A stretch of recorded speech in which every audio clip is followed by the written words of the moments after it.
Queridos e amados irmãos, muito boa tarde, quase noite deste sábado, dia 11 de abril.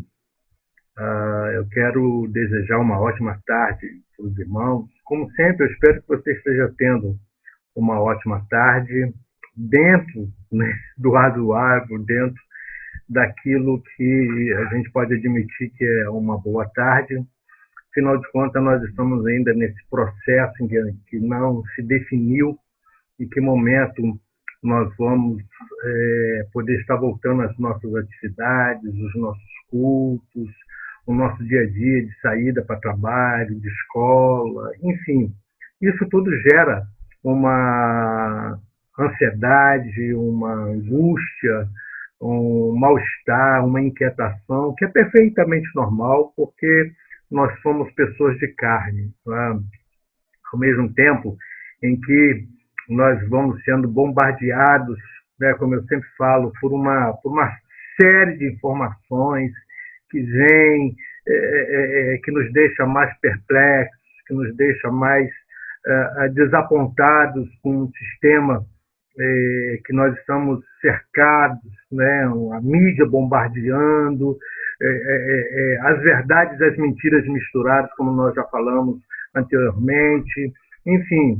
Então, e outras coisas que não precisa ser, né, um entendedor politicamente falando, para que nós possamos compreender que existe realmente, irmãos, uma trama, uma esfera ruim e maligna, né, nas esferas espirituais da nossa nação. O que nós precisamos fazer é continuar orando, pedindo ao Senhor que nos dê graça para suportar esse período tão caótico, tão difícil, aonde cada vez mais cresce o número de pessoas que acabam morrendo por causa da infecção do coronavírus, né? Se bem que eu estava falando com alguém, hoje só se morre de coronavírus, as pessoas não estão mais morrendo de outras coisas, né? Só se morre de coronavírus, é um absurdo isso, mas não é essa a ênfase e a proposta desse vídeo, mas eu creio que o fato de estarmos na Semana da Páscoa é uma Páscoa inusitada, é uma Páscoa de uma certa forma, acredito eu, né, que nós nunca vivemos essa Páscoa, talvez em outros períodos, eu desconheço um pouquinho dessas questões históricas para tentar alinhar e fazer uma comparação, mas dentro do meu tempo de vida, dentro da minha geração, eu nunca vi, presenciei, participei de períodos de Páscoa com tanta angústia como essa. Mas nós cremos no Senhor Jesus e eu quero mais uma vez aqui ressaltar aquilo que a palavra do Senhor diz, que nós não somos daqueles que retrocedem, nós somos daqueles que avançam, nós temos uma proposta de olhar para o Senhor e é justamente essa palavra, olhar, né, essa frase, para quem é que nós estamos olhando? Para quem que nós estamos mantendo o nosso foco. É claro que nós precisamos olhar para tudo que está à nossa frente, olhar para os acontecimentos. Eu me lembro de um programa que o reverendo Caio Fábio tinha na rádio, não me lembro agora qual era a rádio, não sei se na época era a Rádio Boas Novas, eu acredito que ainda está um pouco fresco na minha lembrança das Rádios Boas Novas, enfim, em que o reverendo Caio Fábio ele tinha um programa muito interessante que dizia a Bíblia e o Jornal. E o foco daquele programa era pegar os noticiários, né, dos jornais e fazer um link, fazendo uma comparação, um alinhamento com a Bíblia Sagrada. Eu achava muito interessante, eu acho que nós precisamos fazer isso. O problema hoje é que jornal é que nós vamos fazer, não é verdade? Porque a Bíblia continua sendo verdadeira, mas os jornais, irmãos, misericórdia. Cada jornal posta a sua verdade, está complicado nós confiarmos nos veículos de informação, uma vez que eles estão comprometidos, de uma vez que eles estão contaminados, né, na sua esfera moral, Enfim, então hoje está difícil, mas nós ainda precisamos fazer esse link, né? E para quem é que nós estamos olhando? Porque se nós formos olhar para as notícias, irmãos, olha, nós vamos morrer. Se nós formos pautar a nossa esperança nos noticiários, nós vamos enlouquecer. Não é? Por isso que o próprio salmista diz: eleva os meus olhos para os montes, de onde é que me virá o socorro? O meu socorro vem do Senhor, aquele que fez os céus e a terra, esse Deus que não se corrompe, esse Deus que não se vende, esse Deus que não negocia as verdades, e nós precisamos compreender claramente isso. O nosso Deus não negocia a sua palavra. A Bíblia fala que os céus e a terra vão passar. Céus e terra mudam, tudo isso passa, mas a palavra de Deus permanece para sempre. Nós estamos vendo hoje as mudanças, aquilo que lá atrás estava errado, hoje já é certo. Olha só, né? As vias morais da humanidade, aquilo que outrora era algo de escândalo, de pernicioso, de moral, hoje já tentam passar para nós como se fosse uma questão de normalidade.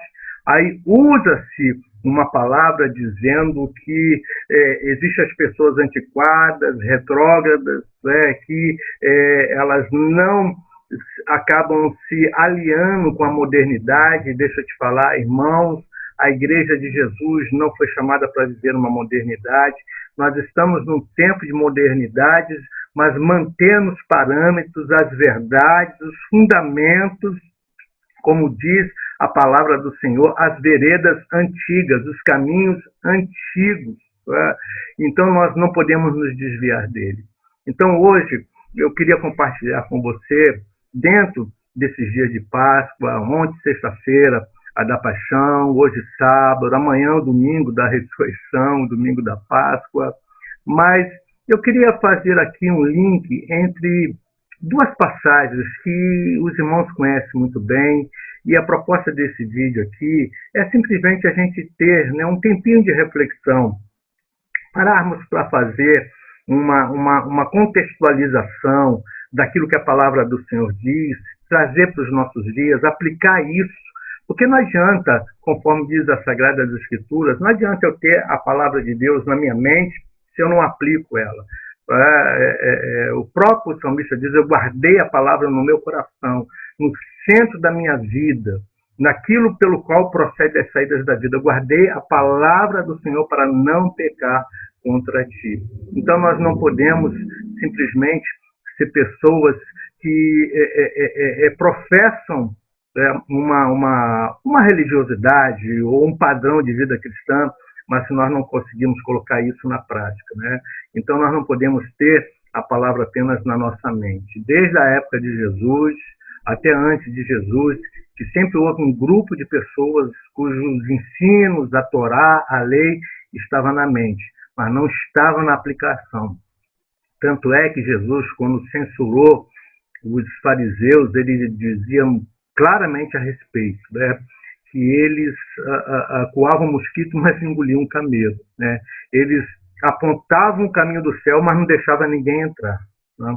Então, eu queria compartilhar com os irmãos dois trechos justamente sobre essa questão, para onde é que nós estamos olhando nesse exato momento. Na atual situação, aonde é que nós estamos focando a nossa visão. E aonde nós focamos a nossa visão, para quem nós olhamos, irmãos, é que vai determinar de que maneira nós vamos chegar ou aonde nós vamos chegar. Dependendo o nosso alvo, dependendo qual é o nosso foco, esse foco pode nos alinhar para chegar ou pode neutralizar totalmente a nossa caminhada.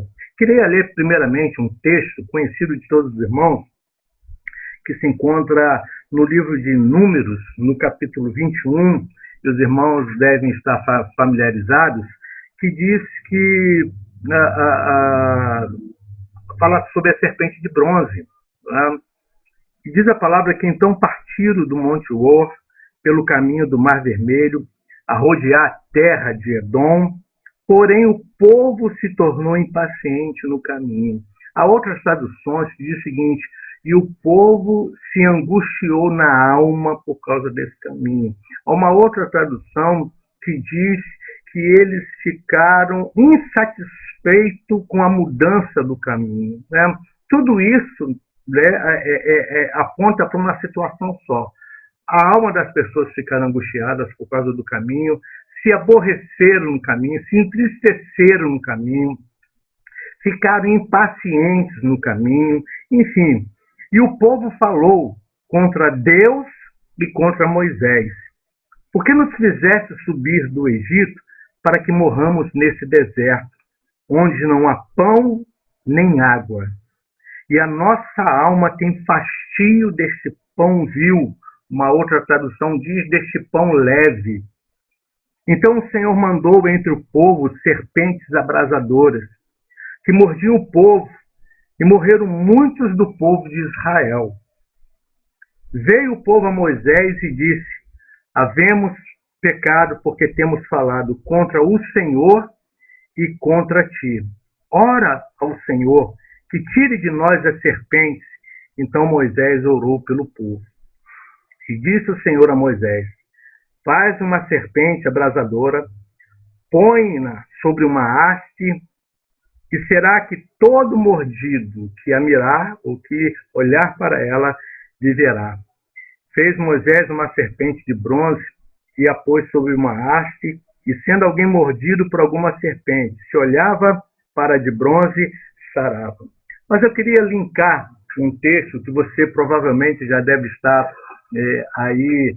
fazendo o seu alinhamento, aonde lá no capítulo 3 do Evangelho de João, quando Nicodemos vai ter com o Senhor Jesus, e você percebe que Nicodemos, sendo um fariseu, um dos principais dos judeus, vai questionar Jesus a respeito da vida eterna, da vida, enfim, eu não vou entrar nesse mérito.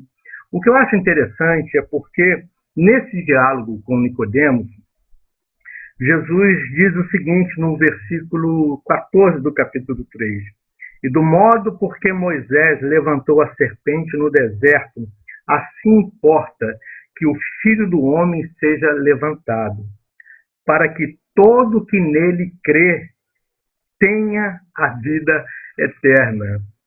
E aí Jesus cita o que nós chamamos o versículo mais conhecido da Bíblia Sagrada, e eu acredito que seja um dos mais importantes, né? Permita-me te falar isso, em que as pessoas dizem que é o meio exato da Bíblia, aonde no versículo 16, João 3,16, porque Deus amou o mundo de tal maneira que deu o seu Filho unigênito para que todo que nele crê não pereça, mas tenha a vida eterna. Sabe, irmãos, há tanta coisa para se dizer e não é suficiente e nunca jamais será suficiente qualquer tempo de vídeo ou qualquer tempo de mensagem, de congresso, de tudo aquilo que a gente possa criar, né, para falar a respeito dessas maravilhas. Mas eu queria rapidamente poder compartilhar, primeiro, o que aconteceu lá no deserto. A palavra do Senhor fala, se você for ler um texto antes, que o rei dos cananeus ele veio e acabou guerreando contra Israel, que estava peregrinando pelo deserto. Então a gente tem sempre que entender, primeira coisa, irmãos, é que sempre haverá os ataques no deserto. Já não basta já o deserto, e nós temos os inimigos que nos atacam nele, que aproveita às vezes a fragilidade desse percurso. Israel está indo para uma terra que o Senhor deu. Então todo o deserto ele é extremamente perigoso, não tem apenas o perigo da situação climática, um calor escaldante durante o dia, um frio intenso à noite, mas havia também os perigos, os salteadores, os ladrões. E assim aconteceu mais uma vez, porque não foi apenas esse momento que Israel vivenciou esses ataques de inimigos à espreita, observando, enfim. E diz a palavra que eles não somente atacaram, mas eles acabaram levando pessoas cativas. Você imagina um povo no deserto e pessoas sendo levadas cativas. E quando acontece isso, Israel faz um voto ao Senhor. E o voto foi: Senhor, se o Senhor entregar esse povo nas nossas mãos, para que nós possamos destruir totalmente eles, fez um voto. Enfim, Deus atendeu esse voto, o povo foi, guerreou, destruiu todas as cidades ali dos cananeus, enfim. Agora, o que mais nos chama a atenção, irmãos, é que Deus, então, dá uma outra direção, dá um outro caminho. E justamente por Deus mudar o caminho, eu não vou dizer aqui, não o povo na sua totalidade, porque a gente sempre sabe, irmãos, que existem pessoas influenciadoras. Isso aconteceu lá com os espias, quando voltaram da terra, quando ouviram e trouxeram um relatório negativo, enfim. Você já sabe o desdobramento que houve, a rebelião do chamado Coré até Abirão, que foram pessoas também que fomentaram, ajudaram a fomentar esse espírito de fraqueza, esse espírito de pessimismo, enfim. Então, nós sabemos, né, que a fala de grupos pode influenciar. A palavra de Deus fala, irmãos, que uma pequena centelha ela é capaz de incendiar um grande bosque. Então, nós temos que tomar muito cuidado com os agentes que acabam riscando, né, as faíscas, as centelhas que podem incendiar um grande bosque.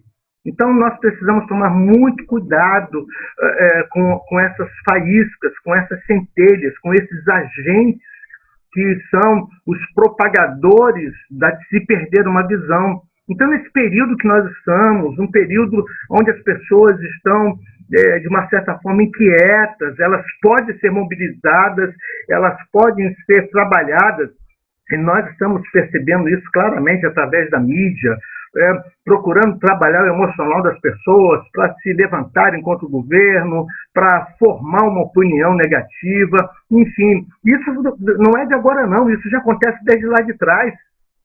E quando a nação ela acaba ficando insatisfeita, a alma, né? Eu falei que uma tradução diz que a alma dessas pessoas, elas ficaram angustiadas.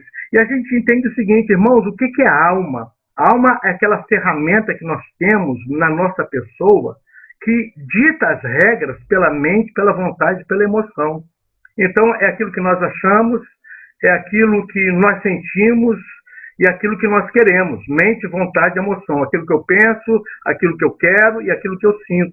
Quando, na verdade, Deus nunca disse que nós deveríamos andar na alma, porque a alma aponta para a carne.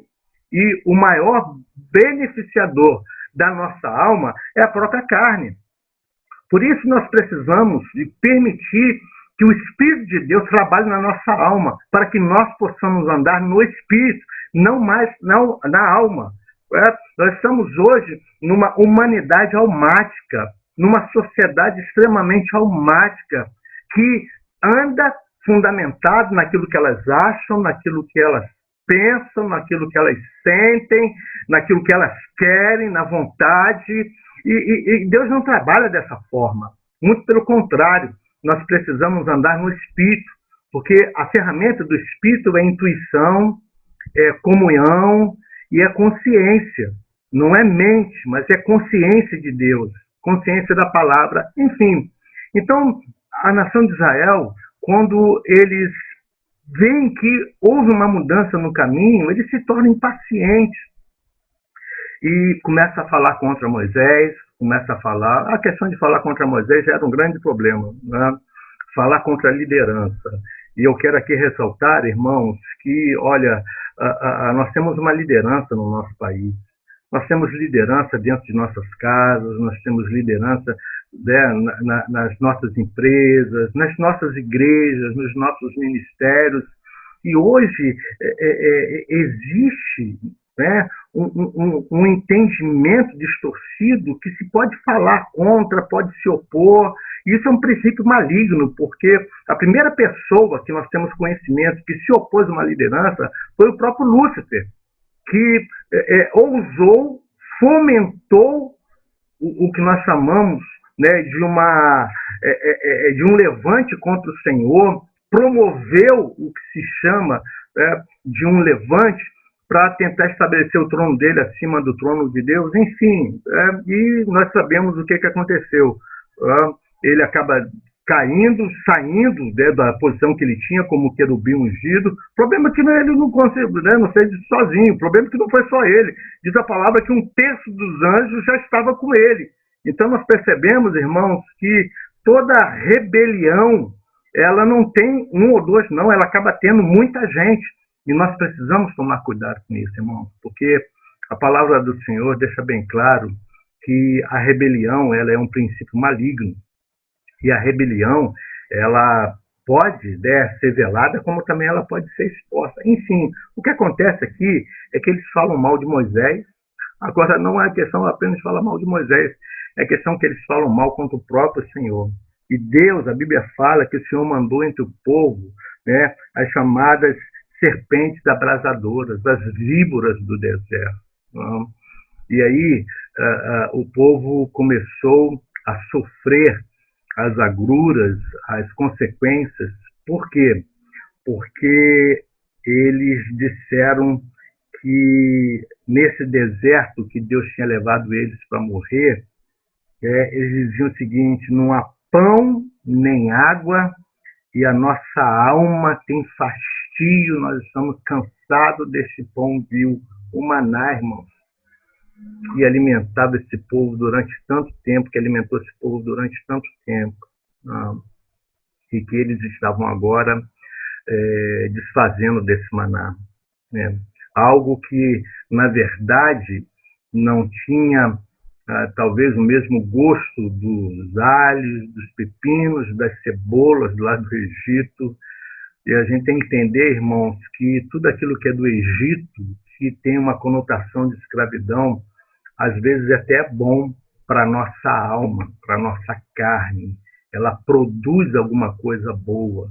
E o povo estava reclamando porque eles estavam com saudade das coisas boas, mas se esquecendo que eram coisas boas dentro de uma condição de escravidão. Você talvez conheça muita gente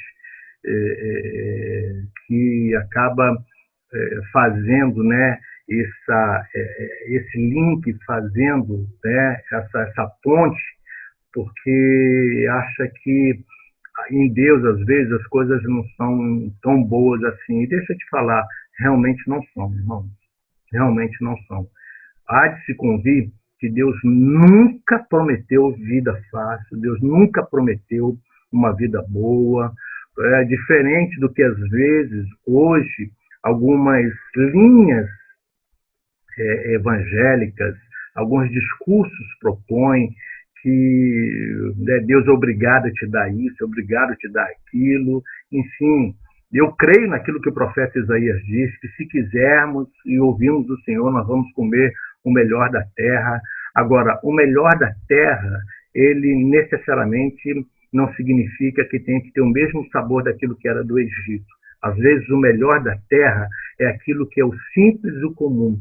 Eu costumo dizer aqui na nossa igreja, irmãos, e eu assumo isso, e por favor, não é nenhuma demagogia, eu não estou falando isso por uma questão de um falso orgulho, mas eu me conheço e eu não sou esse homem dotado de uma grande palavra. Tem pessoas aqui na nossa igreja que têm isso, né, como muitos homens de Deus, enfim. Talvez eu e você que estejamos aí, você que está aí do outro lado, sabe que nós somos limitados. Nós não temos, né, essa linha poderosa de revelação. Eu costumo dizer o seguinte: olha, o alimento que eu tenho para o meu povo, né, para os irmãos que congregam comigo, é arroz, feijão e ovo. Uma vez ou outra, Deus nos dá um prato especial. Mas nós temos que aprender, irmão, que ninguém vive de filé mignon todo dia, irmão. Por isso a palavra do Senhor fala que Jesus, ele é o pão nosso de cada dia. Jesus não é a feijoada de cada dia. Jesus não é os grandes banquetes de cada dia. Jesus é o pão nosso de cada dia. É a simplicidade do Senhor na qual nós devemos andar. Não é verdade? E essa nação começa a dizer: esse pão vil, a gente não tem água e a gente não tem pão. E o Senhor, então, irmãos, por causa dessa atitude, Ele não envia, né, como se elas não existissem. Na verdade, Deus estava protegendo a nação.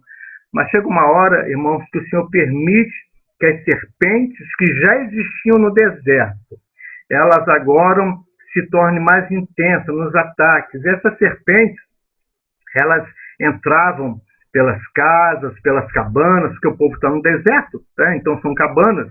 Então entravam quando lá, provavelmente no meio da lenha, quando as pessoas estavam fazendo alguma coisa, e mordiam as pessoas. E o resultado, segundo a palavra, irmãos, é que morreram muitos do povo de Israel. Muita gente morrendo por causa de uma atitude inconsequente, por causa de palavras inconsequentes. E se a gente, vamos fazer um link, porque o apóstolo São Paulo, quando ele escreve aos Coríntios, e Paulo está falando a respeito da Santa Ceia, e Paulo fala que muita gente, naquele período, por não conseguir discernir o corpo, entender o que era o corpo, o que era a igreja, a finalidade dessa comunhão. Lembra do que eu falei? Quando nós andamos no Espírito, um dos fatores do Espírito é comunhão. E a palavra do Senhor fala que nós precisamos ter comunhão uns com os outros. Quão bom e quão suave é que os irmãos vivam em comunhão. Então, nós não podemos ser os agentes, né, da dispersão, das discórdias. Muito pelo contrário, a própria palavra do Senhor fala que o quanto for possível em nós precisamos que tenhamos paz com todos. Às vezes não é, mas se possível for, precisamos, depender da gente, nós precisamos ter paz com todos. Então Paulo dizia que, por o fato das pessoas não compreenderem isso, muita gente tinha dormido. Essa falta de entendimento, muitas pessoas tinham até morrido. Enfim, depois você vai lá direitinho, né, e faz, né, a sua leitura. Mas o que eu quero compartilhar com os irmãos, para depois fazer aqui um link com João 3, é que as serpentes começaram a picar as pessoas e muita gente morrendo. E chegou ao ponto que elas conseguem detectar e conseguem perceber que isso é consequência da postura delas, de falar mal de Moisés, falar mal do Senhor e falar mal do pão, do maná. Então, isso acaba trazendo uma consequência de morte. E elas então pedem socorro. Elas veem o povo a Moisés e dizem o seguinte: nós pecamos, temos falado contra o Senhor e contra ti, e ora ao Senhor que tire de nós as serpentes. Agora, olha só, irmãos, eles disseram: tira de nós as serpentes. Mas Deus não tirou as serpentes. Na verdade, foi isso que Jesus ele fez na oração sacerdotal, quando ele está orando ao Pai. Ele diz o seguinte: Pai, eu não peço que os tire do mundo, mas que o Senhor os livre do mal. Não estou pedindo que o Senhor tire eles do mundo, porque não é essa a tônica do Evangelho. Não é essa a tônica, irmãos, do Evangelho de Jesus Cristo, de fazer com que o povo de Deus seja levado para um lado, né, de tal maneira que nada afeta eles. Olha, segundo o Senhor, segundo a palavra de Deus, as chuvas elas vêm tanto para os justos como também para os injustos. Não é verdade? Não são apenas as pessoas do mundo que nós acabamos posicionando elas dessa maneira, as pessoas do mundo que estão sofrendo, não. É a igreja de Jesus, são homens e mulheres, crianças, filhos, homens de Deus. Eu tomei conhecimento agora, semana passada, que um pastor norte-americano, como muitos deles, irmãos, como muitos pastores que contraíram o vírus, alguns faleceram, e esse pastor, ele faleceu porque contraiu o Covid-19, né, foi infectado pelo coronavírus, e ele tinha dito que esse coronavírus não era nada, que não era para se preocupar, e acabou não tomando as medidas cabíveis, se prevenindo, enfim. Às vezes nós colocamos na conta de Deus, irmãos, uma coisa que cabe a nós. Então, em nenhum momento Deus tirou as serpentes. O que Deus orientou Moisés é o seguinte: Moisés, faz uma serpente abrasadora põe-na sobre uma haste, será que todo mordido que a mirar, que a olhar, viverá. E assim Moisés fez uma serpente de bronze. Então, as serpentes continuavam, irmãos, no arraial, no deserto, mas Moisés colocou no centro do arraial aquela haste com a serpente, a imagem de uma serpente, a mesma serpente que mordia esse pessoal, que matava, que muita gente estava morrendo. Moisés então levanta numa haste e coloca no lugar principal, no meio de Israel, para que todas as pessoas, independente de onde elas estavam, elas pudessem ver. O que me chama a atenção, irmãos, é que as serpentes, elas mordiam as pessoas, picavam as pessoas durante o dia, durante a noite. Ela não aliviava se fosse velho, se fosse homens, mulheres, até mesmo crianças. Então você imagina o povo tendo que trabalhar em cima de uma ordem dizendo o seguinte: todo aquele que olhar para essa serpente, independente de onde estiver, se foi mordido. E outra coisa, irmãos, a ordem é para aqueles que foram picados. Para muita gente, talvez, que não tenha sido picado pela serpente, pode ser que não estava nem aí para a serpente de bronze, mas aqueles que foram, para aquelas pessoas que tinham sido picadas, que o veneno da serpente tinha entrado.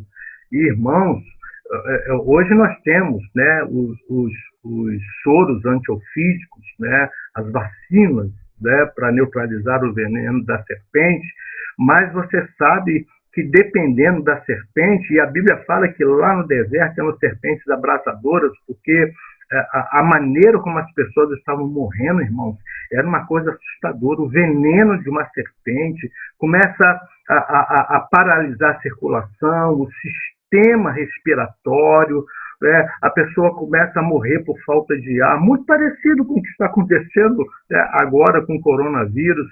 Enfim, mas a maneira como as pessoas morriam, e olha que naquela época não tinha nenhum remédio. Imagine quem está no deserto, se já não tinha nas cidades, imagine para quem estava no deserto. E a única alternativa de cura era para que eles olhassem para a serpente. Então, nós entendemos que a mesma imagem da serpente que picava as pessoas foi essa mesma imagem que Moisés levantou numa haste e colocou no alto, uma serpente de bronze.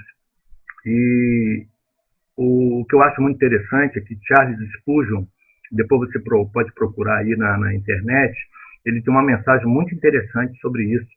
E ele diz o seguinte, que Deus poderia mandar construir uma serpente de qualquer tipo de material.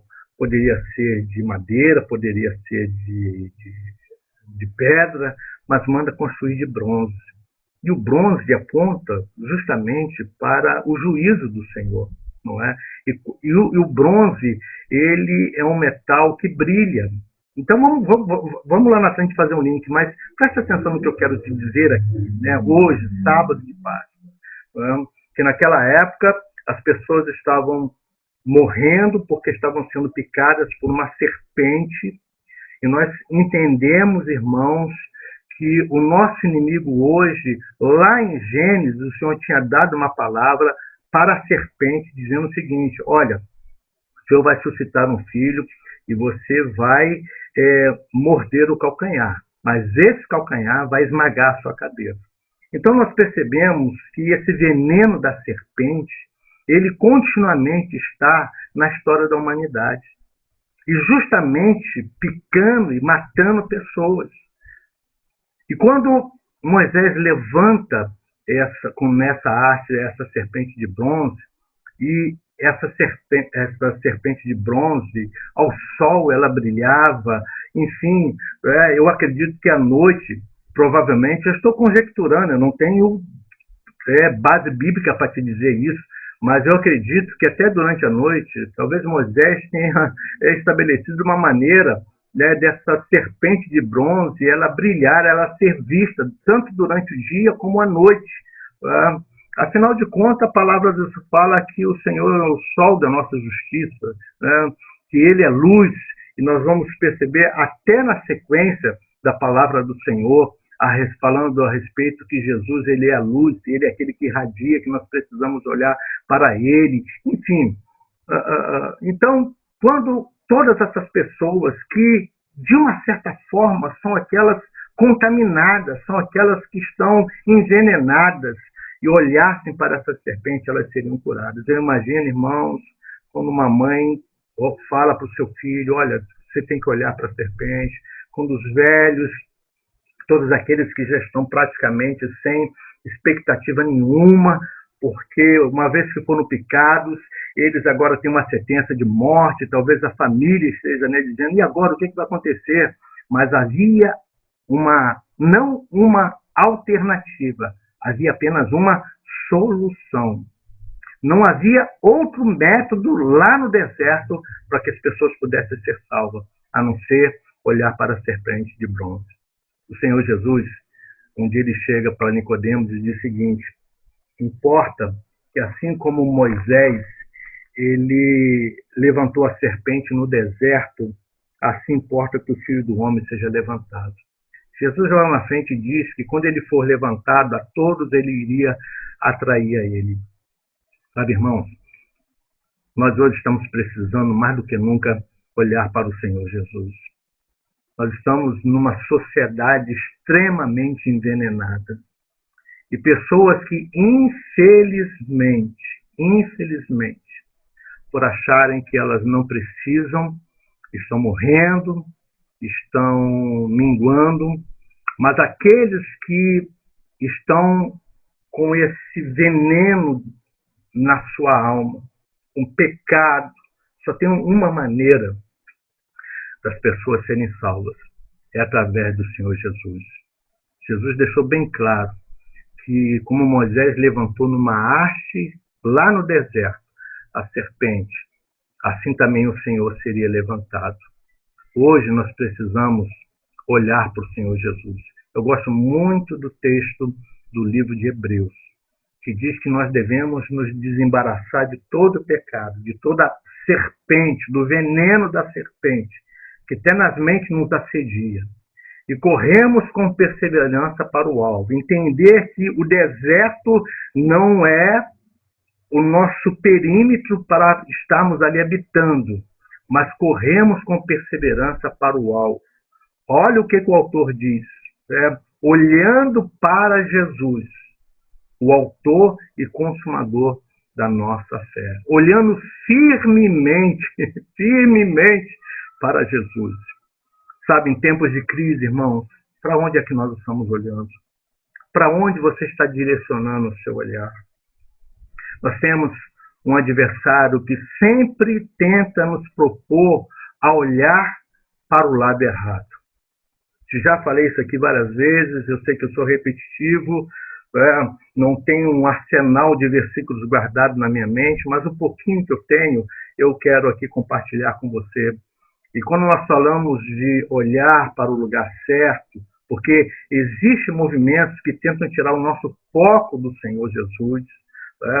Pedro, quando estava naquela embarcação e desceu para estar com o Senhor Jesus, e ali, por causa do veneno dos ventos, do mar, então tudo aquilo, irmãos, que de uma certa forma vem para paralisar o nosso sistema, do nosso corpo, a circulação, não a sanguínea, mas a circulação da fé, da convicção em Deus, o veneno mortal da serpente desse mundo, que é o nosso adversário, que usa todos os meios deste mundo. Você tem que entender o seguinte: se Satanás é o príncipe desse mundo, os meios pelos quais esse príncipe vai trabalhar são as questões desse mundo. Por isso o Senhor diz na sua palavra que aquela pessoa que se constitui amiga desse mundo se torna inimiga de Deus. Então o inimigo sempre vai manipular os recursos desse mundo. E o Senhor fala: não acumule tesouro nessa terra, não estabeleça que o maior tesouro que você tem não é nesse mundo, porque esse mundo jaz no maligno, está debaixo do senhorio da serpente, e Satanás não é dona desse mundo. O Senhor vai tratar, mas nós, irmãos, que somos do Senhor, a Bíblia fala que nós aguardamos novos céus e nova terra. Nós não aguardamos um novo mundo, nós aguardamos uma nova regência sobre esse mundo, que serão novos céus e nova terra. Então, Pedro, quando ele está lá naquela embarcação, movido, quase indo, afundando, e Jesus vem estar com ele, e Pedro, você já conhece a passagem, eles têm medo, Jesus diz, não tema, sou eu, Pedro, mas se é o Senhor mesmo, então permita-me, que eu vá ter contigo. O Senhor Jesus diz também, enfim, você já conhece a passagem, Pedro anda pelas águas, mas a serpente, no exato momento, irmãos, entra um veneno no sistema de fé de Pedro. Ele começa a afundar. E a coisa mais linda, irmãos, é que Pedro entende isso e diz, Senhor, me socorre. E Jesus pega ele pelas mãos e não somente levanta ele, mas entra dentro do barco, enfim, faz a tempestade acalmar. O que eu quero dizer para você é que nós estamos vivendo, irmãos, hoje num tempo onde toda essa movimentação tenta tirar o foco para o principal. E o principal é o Senhor, porque a Bíblia fala, irmãos, se o Senhor não guardar, em vão vigiam as sentinelas. Se o Senhor não edificar, em vão trabalham aqueles que edificam. É claro que nós não podemos também, irmãos, ser ignorantes de entender que o homem precisa fazer a parte dele. Eu já disse em outros vídeos anteriores, e quero aqui mais uma vez ressaltar, irmãos, nós não podemos ser ignorantes. Nós precisamos entender, porque quando Jesus foi ressuscitar a Lázaro, e quando chegaram lá, e o Senhor manda remover a pedra, e algumas pessoas, Marta, enfim, as irmãs, dizem, Senhor, mas já está cheirando mal, enfim, 4 dias morto, mas Jesus dá uma ordem, remove a pedra. Irmãos, os homens que são responsáveis para colocar os impedimentos, são esses homens que também têm que ser responsáveis para morrer os fundamentos do impedimento. O que eu quero dizer para você é que não é uma visão materialista, mas aquilo que o homem tem que fazer é o homem que vai ter que fazer. Deus dá a ordem, mas o homem precisa cumprir, não é verdade? Então, não vamos ignorar, como eu falei anteriormente no outro vídeo, que a nossa postura, irmãos, é orar. Senhor, dá sabedoria àqueles que estão envolvidos dentro desse segmento, os pesquisadores, os cientistas, os laboratórios, aquelas pessoas que sabem trabalhar, os infectologistas, os bacteriologistas, os virologistas, todos os istas da área de saúde, que Deus dê sabedoria a esses homens, embora, irmãos, eles possam até e vão conseguir, como em outras vezes, como em muitas outras pandemias, epidemias, pragas, os homens conseguiram descobrir a penicilina, os antibióticos, vacinas, irmãos, contra a varíola, contra o tifo, a própria AIDS, que um tempo atrás não sentia expectativa nenhuma, hoje já existem os chamados coquetéis que podem, pelo menos, estabelecer uma expectativa de vida para a pessoa, a partir do momento em que ela faça um tratamento da maneira correta. Não é verdade? Olha, o próprio apóstolo Paulo chegou ao ponto de escrever para Timóteo, dizendo o seguinte, olha, Timóteo, por causa da enfermidade do teu estômago, eu aconselho que você beba vinho misturado com a água. Paulo poderia até ter orado, irmãos, pela enfermidade de Timóteo, mas eu acho que Paulo também, entendendo algumas coisas até relacionadas a ele, e por favor, não entenda que eu vou dizer que o espinho na carne de Paulo é uma enfermidade, mas Paulo sabia muito bem que algumas coisas que ele tinha orado ao Senhor, Deus não tinha entrado para dizer, olha, então vou garantir, você não vai ter mais problema. Não, irmãos. Agora, no caso de Timóteo, Timóteo precisa mover uma estrutura terrena para poder dar estabilidade para uma enfermidade que ele tinha, se era uma úlcera, se era uma gastrite, nós não sabemos. Não é? Agora, se esses homens são capazes, irmãos, de mover os meios da ciência para atingir algo, nós precisamos orar por eles. Agora, os nossos olhos não podem estar focando nesses homens, porque a Bíblia diz que maldito é o homem que põe a confiança no seu próprio braço. Eu faço uma leitura que qualquer pessoa que chegue a qualquer conclusão, a qualquer resultado positivo em qualquer vias política, seja de saúde, seja de educação, até mesmo religiosa, enfim, qualquer resultado positivo, irmãos, o homem nada tem se do alto não lhe for dado. Então, nesse período de Páscoa, o que que nós aprendemos? Né? E eu quero aqui mais uma vez compartilhar com você. Irmãos, vamos olhar para o Senhor Jesus. Às vezes a serpente abrasadora que nós estamos vivendo não está picando o nosso corpo, mas está picando a nossa alma. Lembra do que eu falei? Que a nação de Israel, na sua alma, se angustiou, porque ficaram aborrecidos com o caminho. Deixa eu te falar, nós estamos hoje num caminho, numa trajetória, num percurso aonde não tem como sair dele, irmão. Nós estamos inseridos dentro de um contexto de uma grande pandemia.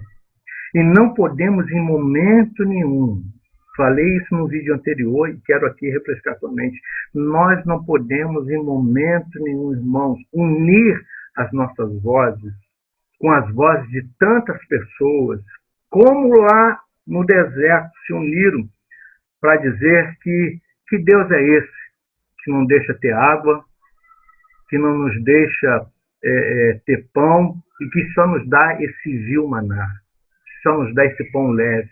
Nós estamos cansados disso. Irmãos, deixa eu te falar. Olha, mais uma vez eu quero ressaltar aquilo que o mesmo apóstolo Paulo ele escreve aos Filipenses, e eu cito isso tantas vezes, né, nos momentos em que eu posso compartilhar algum trecho da palavra do Senhor. Falo de seguinte: eu aprendi a viver contente em toda e qualquer situação. Por favor, entenda o que eu vou falar aqui, e eu já estou terminando aqui a nossa reflexão, mas as pessoas às vezes estão inquietas porque não podem sair. Agora, será que é apenas porque não podem sair de suas casas? Será que essas pessoas não estão com saudade do seu shopping center? Será que essas pessoas não estão com saudade dos seus restaurantes, dos seus hotéis de luxo, das suas festas, das suas comemorações, das suas rodas de cerveja, dos seus bailes funk, enfim, não é? Ou dos seus cultos, como sabe? A gente tem que tomar muito cuidado para que os nossos cultos eles não sejam apenas para a nossa vida como uma atividade, como fazendo parte, né, de um grupo de atividades que nós fazemos, como se ir para a igreja fosse igual como nós vamos para, né, para um restaurante ou vamos para qualquer outro lugar, né? Enfim, isso pode estar acontecendo, se é apenas um ativismo. Assim como as pessoas têm os seus ativismos para alguns outros segmentos, às vezes nós também, igreja, podemos ter a casa do Senhor apenas como um ativismo.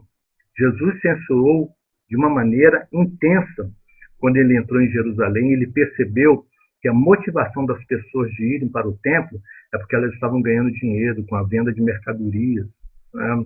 Que aquilo para elas fazer apenas a parte de um movimento religioso. E a gente começa então a prestar um pouquinho mais atenção naquilo que o salmista diz: alegrei-me quando me disseram, vamos à casa do Senhor. Não é ir apenas à igreja, mas é ir à casa do Senhor. Não é verdade? Então, talvez esse momento seja um momento onde as pessoas estejam, não, de uma certa forma inquietas, porque elas estão momentaneamente impedidas de fazer aquilo que humanamente fazem, vão tocando as suas vidas, enfim. É um bom momento para podermos refletir onde é que está o nosso foco, aonde está a nossa prioridade. Israel teve que olhar para a serpente de bronze. Hoje nós temos que olhar para o Senhor Jesus. Assim como Moisés construiu uma serpente, ele não construiu outro animal, ele fez a serpente, a própria serpente. Jesus, quando foi crucificado, Jesus foi crucificado como homem do pecado. Deus não colocou uma outra situação, foi o Senhor Jesus, assim como um pecador, foi crucificado. E quando as pessoas olhassem para o Senhor Jesus, elas pudessem ver que o pecado delas estava ali na cruz, que o erro delas estava ali na cruz. Então nós temos, irmãos, que nos identificar com o Senhor Jesus, assim como as pessoas identificavam que a serpente que mordia elas estava ali naquela arte. Então, nós também precisamos nos identificar que o pecado que está em nós está ali crucificado no Senhor Jesus. E todo aquele que olhar será salvo. Precisamos olhar para o Senhor Jesus. E isso é um compromisso nosso. Ninguém pode fazer isso por nós. Não é pastor que vai fazer isso por nós. Não é governo, não é presidente que vai fazer isso por nós. Somos nós que precisamos olhar para o lugar certo, irmãos. Então, que nessa tarde, noite, que nós possamos avaliar, ou quem sabe reavaliar, para onde é que nós estamos olhando. Né? Vamos olhar para o nosso Senhor Jesus, aquele que foi levantado, aquele que foi morto, mas acima de tudo, aquele que foi ressuscitado, está vivo, está intercedendo e que tem um propósito para a sua igreja, para a vida do seu povo, que tem um propósito para esta terra.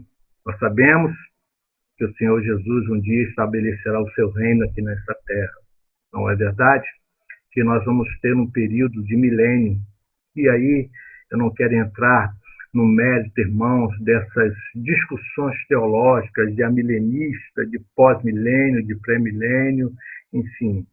Eu ainda creio que esse milênio ainda não foi estabelecido, né? Porque no milênio não haverá vírus, não haverá as pragas, haverá um tempo onde o Senhor estabelecerá o padrão do governo dos céus aqui nessa terra. Isso um dia chegará. Agora, nós só vamos poder participar dessa glória de Deus a partir do momento em que estivermos olhando para o lugar certo. Aí onde você está, independente da maneira como esteja a sua vida, independente de como você esteja se sentindo. Quem sabe hoje, nesse dia de sábado, de Páscoa, você tenha olhado ou circunstâncias tenham feito que você estivesse prestando atenção naquilo que está botando você para baixo. E a palavra do Senhor nos ensina, irmãos, que eu tenho que trazer para a minha memória, focar, né, trazer para a minha mente, para que a minha mente trabalhe e projete para onde é que eu vou olhar. Então, eu quero trazer à minha memória aquilo que me faz ter esperança. Vamos crer, irmãos, porque o final das coisas é melhor do que o princípio. Amém? Deus abençoe a sua vida. Um sábado de Páscoa abençoado para você e toda a sua família. Graça, paz e misericórdia. E nós não podemos esquecer que o poder do nosso Senhor e Salvador Jesus Cristo, que o amor de Deus nosso Pai, que a comunhão, as doces consolações do Espírito Santo de Deus estejam sobre a sua vida, sobre o seu lar, sobre a sua família. Deus te dê a paz.